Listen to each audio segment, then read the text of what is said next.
I wish you all peace. I thank you that we are united in our striving to restore peace and to guarantee peace for any nation that has become a victim of the armed aggression. A crime has been committed against Ukraine, and we demand just punishment. The crime was committed against our state borders. The crime was committed against the lives of our people. The crime was committed against the dignity of our women and men. The crime was committed against the values that make you and me a community of the United Nations. And Ukraine demands punishment for trying to steal our territory, punishment for the murders of thousands of people, punishment for tortures and humiliations of women and men, punishment for the catastrophic turbulence that Russia provoked with its illegal war, and not only for us, Ukrainians, but for the whole world, for every nation that is represented in this hall of the UN General Assembly. I'm speaking on behalf of the state which is forced to defend itself, but has the formula for peace. I'm speaking to everyone who wants to hear how to achieve peace. I will present a formula that can work, not only for us, but for everyone who may find themselves in similar circumstances as we did. It's a formula that punishes crime, protects life, restores security and territorial integrity, guarantees security, and provides determination. There are 5 preconditions for peace. Dear Mr. President of the General Assembly, dear Secretary General of the United Nations, dear heads of states and governments, dear journalists, nations of the world, Ukraine wants peace. Europe wants peace. The world wants peace. And we have seen who is the only one who wants war.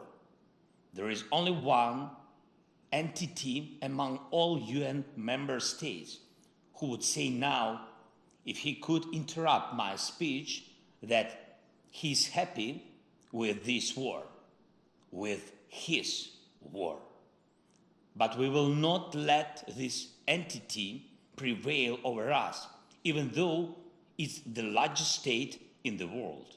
Ukraine showed strength on the battlefield, using its right to self-defense in accordance with Article 51 of the UN Charter, and no one will reproach us now or in the future with weakness or inability to fight for ourselves, for our independence.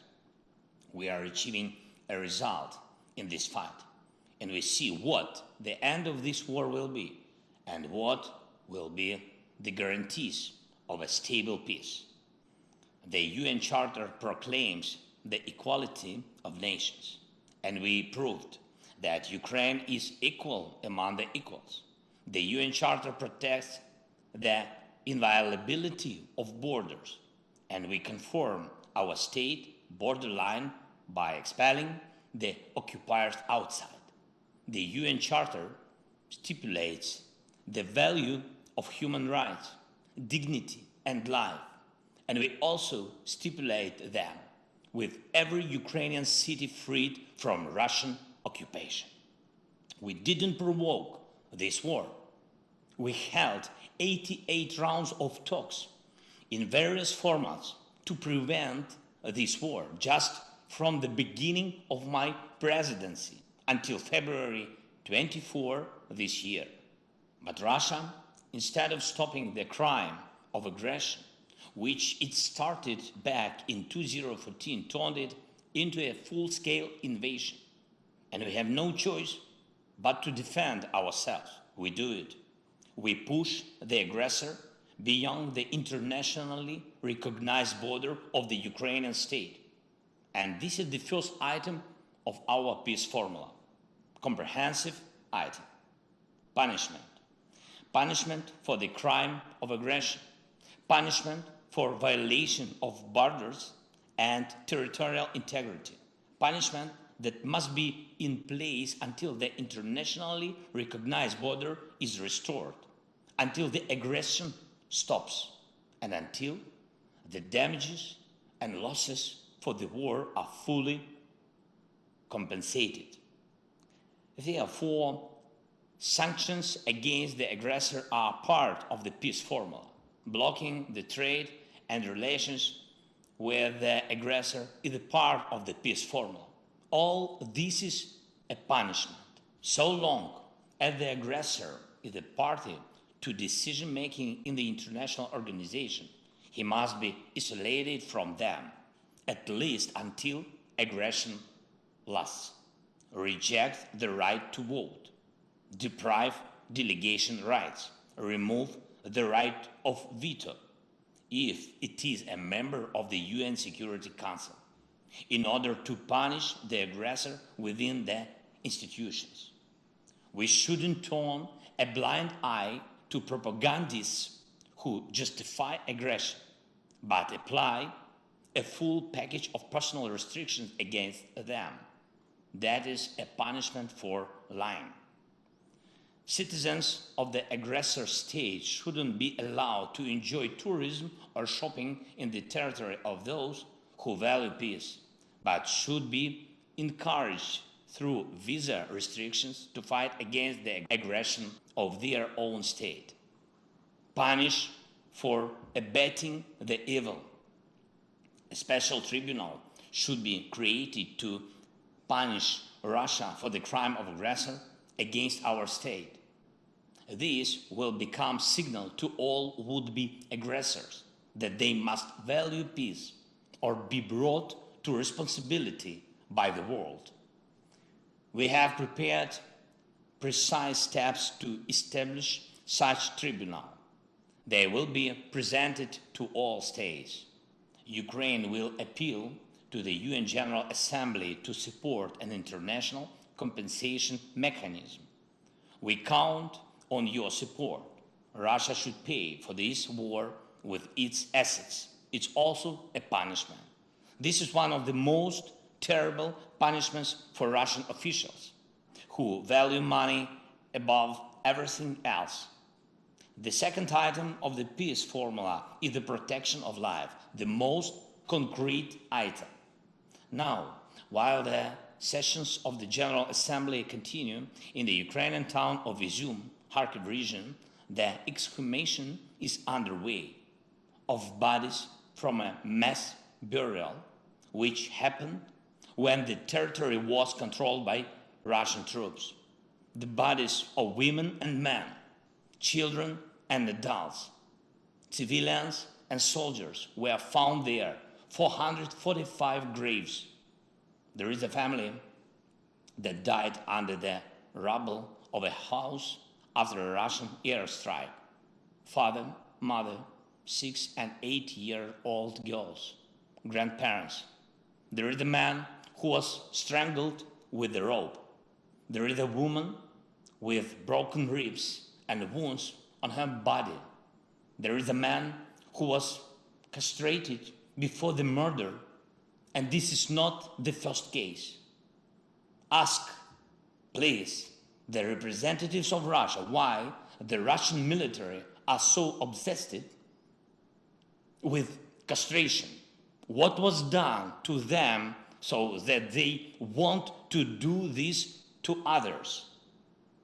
The only thing that differs the mass burial in Izum from what the world saw in Bucha is in fact the burial. The Russian army was in Izum for a longer time, and therefore the bodies of the killed people were buried and not scattered on the streets.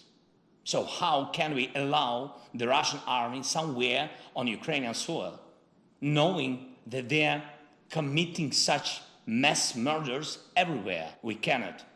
We must protect life. The world must protect life. Every state suffering the armed aggression needs the opportunity to protect its citizens and liberate its territory. If it requires help with weapons or shells, they should be provided. If you needed financial help for this, it should be given. If for this it's necessary to help with the intelligence data, just do it. But what is not needed is lies. We can return the Ukrainian flag to our entire territory. We can do it with the force of arms, but we need time. We tried to speed it up. We tried to implement the basic provisions of the UN Charter for Ukraine through negotiations, but Russia is afraid of real negotiations and doesn't want to fulfill any fair international obligations. It lies to everyone, as it's typical for aggressors, for terrorists. Even now, when Russia talks about negotiations, it only wants to slow down its retreat. Russia wants to spend the winter on the occupied territory of Ukraine and prepare forces to attempt a new offensive, new Buchas, new Izums, or at least it wants to prepare fortifications on occupied land and carry out military mobilization at home. We cannot agree to a delayed war because it will be even hotter than the war now. For us, this is a war for life.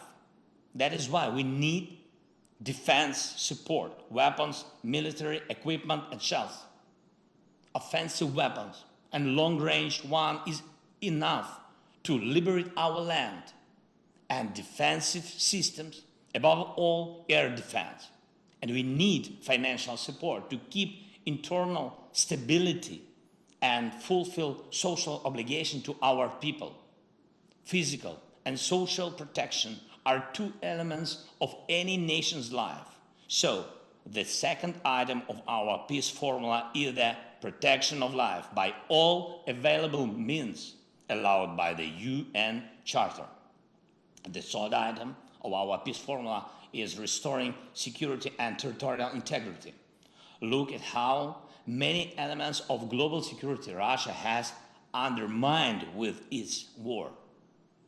Maritime safety, food safety, radiation safety, energy safety, and safety from weapons of mass destruction. We are already restoring maritime safety and food security, and I thank Mr. Antonio Guterres for his personal involvement.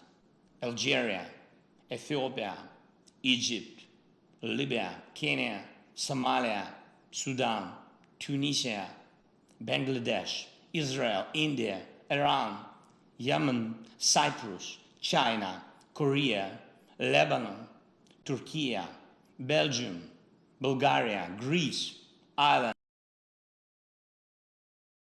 Netherlands, and France have already received Ukrainian agricultural products, and we have to increase the supply by sea, both under market conditions and within the UN food program, for which Ukraine is always a reliable partner. And by the way, despite all the difficulties caused by the war, we decided to provide humanitarian aid to Ethiopia and Somalia. So we will send them an additional amount of our wheat, but it's more difficult with other security elements. On the eve of the General Assembly meeting, Russia fired missiles at the South Ukraine nuclear power plant. The explosion hit the station buildings. Windows were broken. Walls were damaged. The rockets exploded only 300 meters from the walls of the reactors. And this is after the IAEA's clear appeal to Russia to stop any hostile activity against any nuclear facilities of Ukraine, and in particular against the Zaporizhzhia nuclear power station, the largest one in Europe, which Russia has turned into a target. and that makes all of you a target.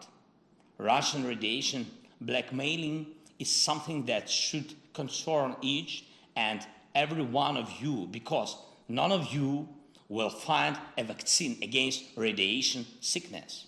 The cost of living crisis continues in dozens of countries. It roots in the destabilization of the energy market. It's necessary to remove the main factor of global price turbulence, namely Russian energy blackmailing. It's necessary to cap the prices at which Russia exports its energy resources. It's necessary to make Russian oil and gas just ordinary goods again. Currently, oil and gas are Russia's energy weapons. And that is why it manipulates the markets so that electricity, gas, petrol, and diesel become the privilege of few instead of being a common goods available to all. Limiting prices is safeguarding the world. This is the way to restore energy and price security. But will the world go for it? Or will it be scared? Will it be scared of Russian threats? It's necessary to take only one strong step, after which everything will become clear. The time has come for this. This step will put everything in place. After the Russian missile terror, after the massacres, after Mariupol, after the burning of the Ukrainian prisoners in Olenivka by the Russian military, after blocking the ports, after the strikes of the Russian tanks and missiles on nuclear power plants, and after threats to use nuclear weapons, which have become the rule, not the exception for Russian propagandists. We must finally recognize Russia as the state of sponsor of terrorism at all levels, in all countries that confess the values of peace and protection of human life, legally, politically. If you don't have a legal mechanism, you can make a political decision in the parliaments. This is the foundation for restoring global security. If this strong step is taken, doubts will disappear whether to take other important steps. And what is very sensitive is the border, the territorial integrity. When one country tries to steal the territory of another state, it puts all of the world nation under attack. Global security cannot be restored without restoring the territorial integrity of the nation which suffered the armed aggression. So the third item of the Ukrainian peace formula is the restoration of security and territorial integrity. The fourth item is security guarantees. Every nation has the right to security guarantees, not only the largest nations, not only the most fortunate ones.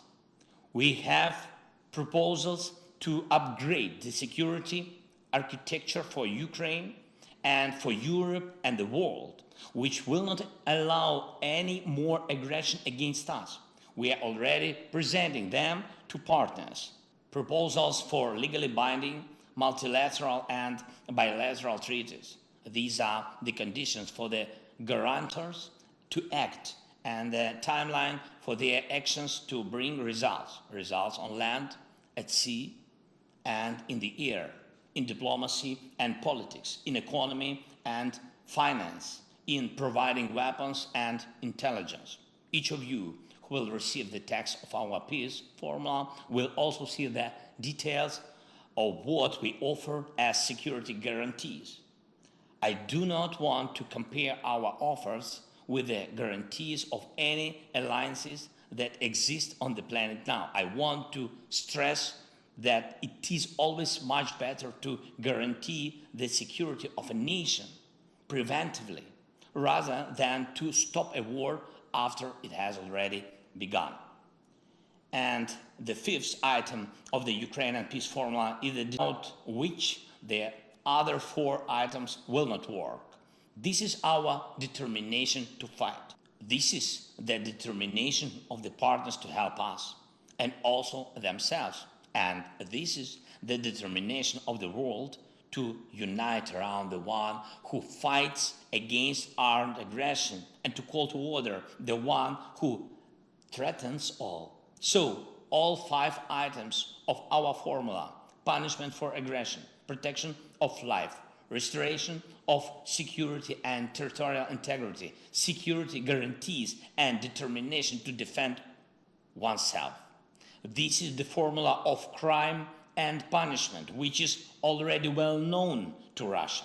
And this is the formula of justice and law, an order that Russia has yet to learn, as well as any potential aggressors.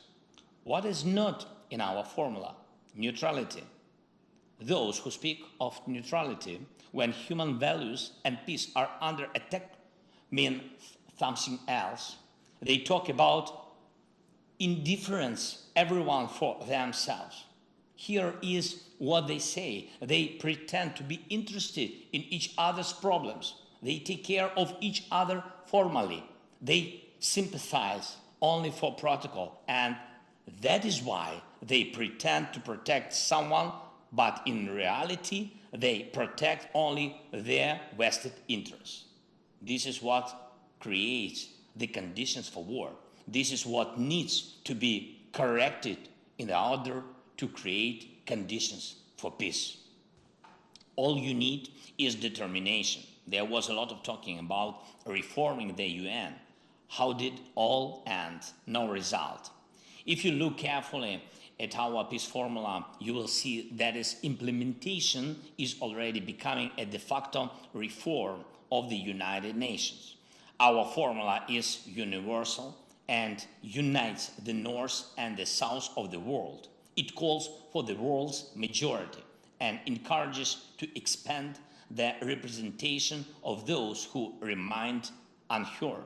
This is an imbalance when Africa, Latin America, most of Asia, Central and Eastern Europe comply with the right of veto that they themselves never had. And this is what Ukraine is talking about. And have you ever heard such words from Russia? But it's a permanent member of the Security Council. For some reason. For what reason? No Japan or Brazil, no Turkey or India, no Germany or Ukraine. The day will come when this will be resolved. As for the talks between Ukraine and Russia, probably you have happened to hear different words from Russia about the talks, as if they were ready for them. But they talk about the talks but announce military mobilization. They talk about the talks but announce pseudo-referendums in the occupied territories of Ukraine. What is true then? The military mobilization in Russia is true. Sham referendums are also true. Russia wants war, it's true, but Russia will not be able to stop the course of history. Mankind and the international law are stronger than one terrorist state. Russia will be forced to end this war. The war, it has started. I rule out that the settlement can happen on a different basis than the Ukrainian peace formula. The further the Russian terror reaches, the less likely it's that anyone in the world will agree to sit at one table with them. And if my words will be followed by new Russian missiles and acts of terrorism, it will only prove their weakness. Russia's weakness, its inability to prevail over us, its inability to prevail over the world. It will only prove that 5 items of the Ukrainian peace formula must be implemented as soon as possible. We are ready for peace, but true, honest, and fair peace. That's why the world is on our side. And finally, I want to thank 101 countries that voted for my video address to take place. It was a vote not only about the format, it was the vote about principles. Only 7 countries voted against: Belarus, Cuba, North Korea, Eritrea, Nicaragua, Russia, and Syria. 7 who are afraid of the video address. 7 who respond to principles with a red button. Only 7. 101 and 7. Friends, if this coalition is against our determination, then I congratulate you all, because this means that peace will prevail over any aggression and that there is no obstacle for us to implement the peace formula. I thank you for your attention. Once again, I wish you all peace. Slava Ukraini!